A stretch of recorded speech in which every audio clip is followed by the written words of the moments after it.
ว่าหลายคนต้องเจอเนาะสไตล์นี้เนาะอันนี้ก็คือเป็นโทรศัพท์ที่มีปัญหาในการเข้าใส่มิวเนาะตัวนี้เนาะนี่เนาะนี่เดี๋ยวสิเอาเบิ่งไกลๆเนาะอันนี้มันบอกว่าต้องตรวจสอบสิทธิ์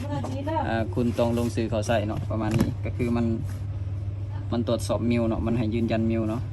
ปัญหาของมันก็คือ YouTube นี่สิเบิ่งบ่ได้เนาะนี่เนาะเรามันจะขึ้นมาแบบนี้เนาะนี่เนาะ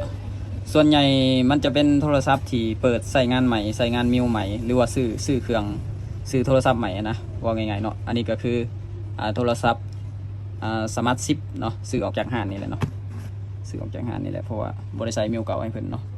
ตั้งแบบลอยๆก็คือตั้งแบบให้มันนั่นตั้งแบบบ่ซ้ำไผนะมื้อนี้เฮาสิมาแกะให้เบิ่งเนาะ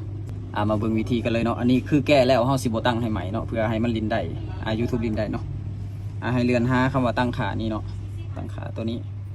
ให้เลื่อนลงมาเนาะเลื่อนลงมาหาคำว่าผู้ใช้งานและบัญชีผู้ใช้นี่เนาะจำใส่เนาะ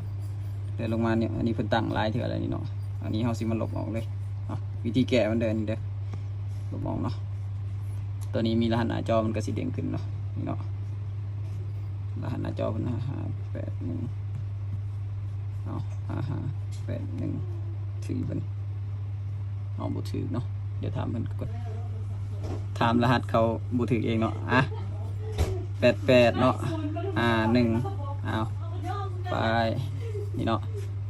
มันสีเด้งออกแบบนี้เนาะมาเบิ่งบัดนี้มาปัดทิมเนาะปัดทิมมาเข้า YouTube เบิ่งบัดนี้นี่เนาะตัวนี้ให้กดย้อนกลับเนาะนี่เนาะมันสิได้เป็นแนวนี้เนาะก็คือได้เรียบร้อยเนาะนี่เนาะพิมพ์เข้าไปเพลงเราเพลงลาวยังก็ว่ากันไปเนาะนี่ประมาณนี้ก็คือได้แล้วเนาะนี่เนาะมาแล้วสำนี้เนาะถ้าว่าเฮาบ่อยากโหลดยังบ่อยากโหลดอีหยังเฮาก็บ่ต้องตั้งใส่เนาะตั้งมิวใส่ไหมเนาะบ่ต้องตั้งใส่เนาะใส่บ่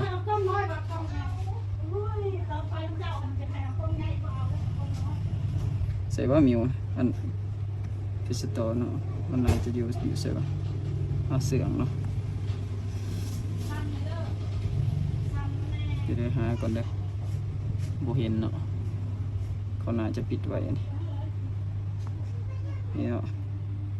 นี่เนาะถ้าเฮาบ่อยากใส่อีกก็คือบ่ตั้งตัวนี้เนาะบ่ตั้งเพื่อบ่ให้มันส่อในการเบิ่ง YouTube เนาะเอาขอบใจหลายๆที่ติดตามรับชมคลิปจนจบเนาะ